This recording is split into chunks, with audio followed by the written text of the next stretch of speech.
Está Hernán Lombardi también con nosotros. ¿Qué tal, Diego? ¿Cómo estás? Buenas. ¿Cuál es tu mirada sobre todo lo que ocurrió hoy? La misma pregunta la endoso como un cheque y te las doy, que es... No te preocupes. ¿Cuál es tu mirada sobre el discurso en relación con la justicia de ayer y las declaraciones de hoy de Parrilli, Guado de Pedro? Y podemos agregar en el changuito algunas de Zaffaroni, Graciana Peñafort también con su mirada. Mira, la mirada es clara. Ayer la vicepresidenta de la Nación bajó la bandera de largada para que cada cual atropelle a la Constitución como quiera. Y salieron a atropellar la Constitución. Recién el doctor Carrió lo decía con toda claridad. Salieron a atropellar la Constitución. Las declaraciones son para ponernos a todos en una alerta. Y yo tengo una alerta como no recuerdo haber tenido en mucho tiempo. Porque si vos sumás todas las declaraciones, vamos a decir, la de Pedro, lo de Parrilli, no más con esas, significa un proyecto de atropello a la Constitución, amenazas con remoción de jueces, amenazas a la Corte Suprema, que creo que ahí le tocó a la doctora Peñafort. Cuando mirás el conjunto es Cristina Fernández, bajó la bandera, digo, salgan muchachos, y salieron todos juntos. Digo, ¿cuál fue el cambio, vamos a decirlo así inocentemente, entre ayer y el jueves pasado? Era el mismo, el problema de la justicia existen hace años. Es que ella le dio la bandera de largada. ¿Por qué? Porque ella se da cuenta que pasa el tiempo y que no puede consolidar los mecanismos de impunidad que busca. Como no puede consolidar el mecanismo de impunidad que busca, está dispuesta a violentar el sistema republicano. Hay que decirlo con calma, pero no hay que dejar de poner una alerta muy fuerte. Yo digo, tenemos que despertar de esta situación. Nos tienen a veces como una cuestión soporífera, pese a que tuvimos una marcha estupenda el sábado, que ayer salimos con las cacerolas, pero falta, ellos se envalentonan más, hay que ponerle límites. La Constitución, recién lo decía el doctor Carrió, es sabia. ¿Qué propone? Un equilibrio, los poderes están contrapesados, vos me decís, ¿en qué el ciudadano común puede sufrir por esto? En todo. Porque nosotros nos acostumbramos a un sistema de convivencia con la Constitución que nos rige, digamos, para decir, desde 1853 con la modificación del 94. Por eso convivimos todos en un marco por el cual, cuando hablamos, no nos pegamos una trompada el uno al otro. La Constitución es la que nos maneja a todos. Ahora, si pretenden violentarla, se va a cambiar la convivencia de todos. Ese es nuestro acuerdo. ¿Hay volumen político para hacer algo como lo que estamos charlando con el doctor Carrió? No hay volumen político. Primero que es inconstitucional, es decir, claro, aunque tuvieran el 95% de los diputados y el 95% de los senadores, sigue siendo inconstitucional. Porque para reformar la Constitución hay un mecanismo, bueno, vayan y refórmenla. Nosotros estaríamos totalmente en desacuerdo. Pero además no hay volumen político. No hay volumen político. Lo que pasa es que todo tiende, cuando uno arma todo el rompecabezas, al mecanismo de impunidad que obviamente hubo malas noticias. Estuvo la mala noticia de Vudú, estuvo la mala noticia de Lázaro Báez para la señora. Pues nosotros no. A ver, vamos a ponerlo porque, viste, no hay que naturalizar el disparate. Nosotros estamos en una Argentina donde el vicepresidente, el que fue vicepresidente, con Cristina Fernández, está juzgado y condenado. Y estamos en una Argentina donde el mejor amigo del expresidente de la Nación, el que donó el mausoleo en Río Gallegos, está procesado y condenado. A veces perdemos de vista y pareciera que el resto dice, bueno, son dos amiguitos que pasaban por acá. Acá hay un problema, una corrupción sistémica durante el kirchnerismo. Ese problema, la corrupción sistémica durante el kirchnerismo, es el que todo este mecanismo jurídico intenta desbaratar. El nuevo mecanismo jurídico. Y nosotros tenemos que aferrarnos a la Constitución y hacer que la justicia avance. Si vos ves el modus operandi permanente del kirchnerismo, te muestra un problema. ¿Hay un problema con el servicio de justicia? Sí, hay un problema con el servicio de justicia. Ahora, la solución que te da como respuesta no tiene nada que ver con el problema. Sí, agitan el problema y la respuesta no tiene nada que ver con el problema. Está yendo claramente por la impunidad de Cristina Fernández y eso no tiene nada que ver con los problemas que efectivamente tiene el servicio de justicia. Vos fíjate que hoy usaban la palabra femicidio. Recién claro, que lo claro. ¿Me puedes explicar de todo lo que se está hablando? ¿En qué mejoraría el servicio? En nada. Pero agitan por un lado y responden por otro.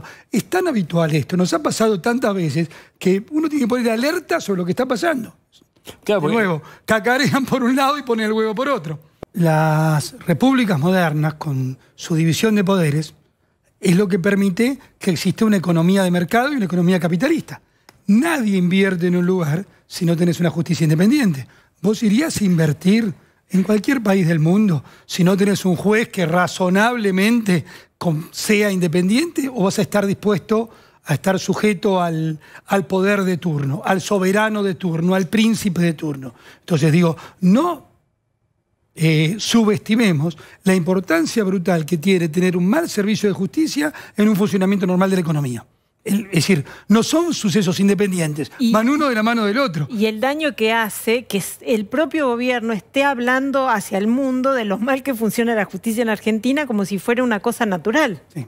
Y ahora además, hay un punto, ¿no? Que no solamente se lleva a juicio, sino que se toma, o este gobierno o algunos de los que trabajan para este gobierno, toman el argumento de que el gobierno anterior arregló con los acreedores privados porque había una deuda, holdouts, fondos buitres, llámalo como quieras, y que eso no era necesario para el desarrollo de la economía. Cuando vos empezás a ver lo que están enumerando, ya no es solo lo del Fondo Monetario Internacional, sino es cómo se gestó el acuerdo por la deuda en sí global. Es más grande todavía. Te diría, alcanzaría a todos los ministros y todos los funcionarios que pasaron por Banco Central de la anterior gestión. En momentos en donde para hacer campaña, quienes quieran ocupar y hacer campaña de Juntos por el Cambio seguramente echarían mano de alguno de esos económicos. Voy a dar un solo dato técnico. La velocidad de crecimiento de la deuda. 2020, la velocidad, una tasa, o sea, los 20.000 millones de dólares que se endeudó el gobierno el año pasado es más grande que los 50.000 de los 4 años de Juntos por el Cambio. Fin, ese es el dato. Vos pasaste de 250.000 millones de dólares cuando asumiste a 310.000 millones de dólares. 60.000 más de deuda. Por lo tanto, fue 15.000 por año. El año pasado se endeudaron en 20.000. Quiere decir, es dato, fin. Ahora, más preocupante que eso es cómo no habló del futuro. Yo te leía a vos, Diego, diciendo, hace un año hablaba de la unidad nacional. Ahora se cristinizó a un nivel, digamos, el ataque a la prensa independiente, el ataque a la justicia y el ataque a la oposición. ¿Alguien puede caratular rasgos estilizados más claros de kirchnerismo explícito? En eso terminamos, y eso fue lo que pasó. Vamos a esto concreto. Creo que está Aníbal Ibarra, está Zanini, ambos, no sé si se sumarán sus equipos, van a investigar esa toma de deuda. ¿De qué modo van a argumentar o qué van a decir o no decir? ¿Cuál es la estrategia de Juntos por el Cambio sobre esta acusación que es grave? De nuevo, es un disparate absoluto. Ya te tiré un número recién. El gobierno del año pasado durante 2020, tomó más deuda, la velocidad de toma de deuda fue más grande que el promedio de los 4 años. Hernán, ¿te puedo tirar un argumento que ellos van a utilizar? El argumento que van a utilizar no es solo el nivel de endeudamiento, como decíamos antes, sino también qué se hizo con ese dinero.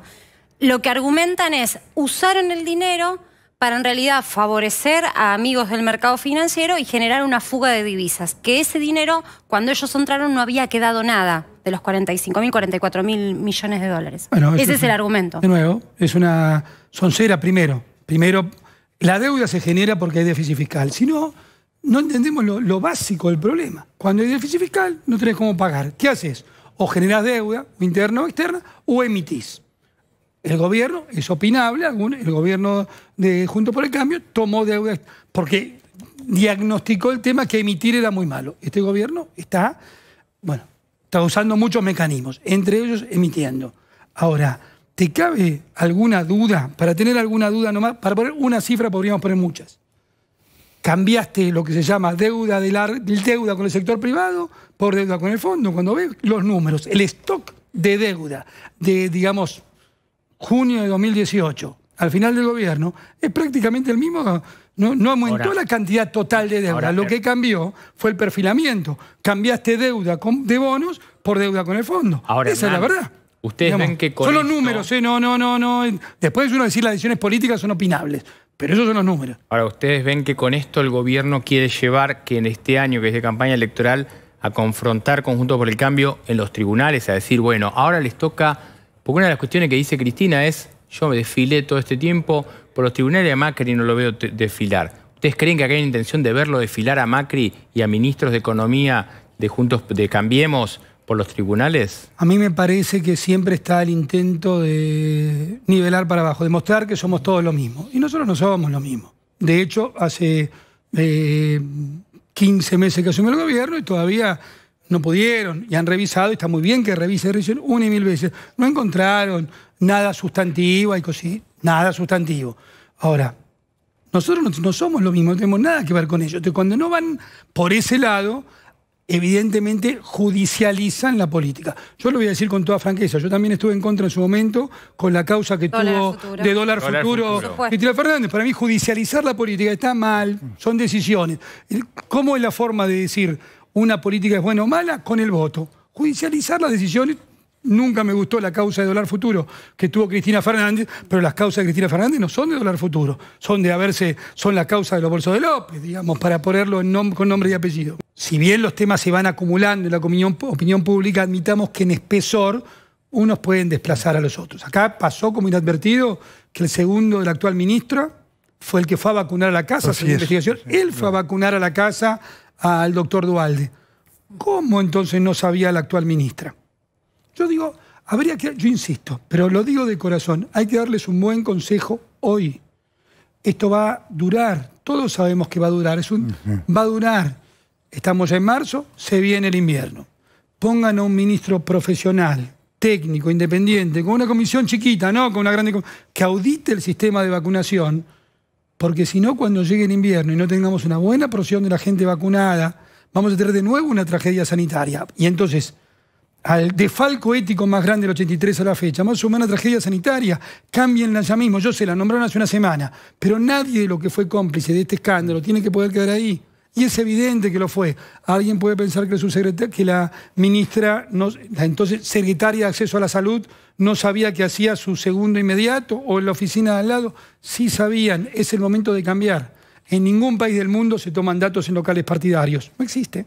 Alguien se hurtó una vacuna y se lo hurtó a un abuelo, a un médico o a un maestro. ¿Por qué se lo hurtó? Porque no estaba para él, era para otro. Porque si no quedás en esta galimatías, semántico que se mete el presidente de la Nación cuando dice, no veo el delito en saltearse la fila. No, es un hurto. Se lo robaste, se la robaron.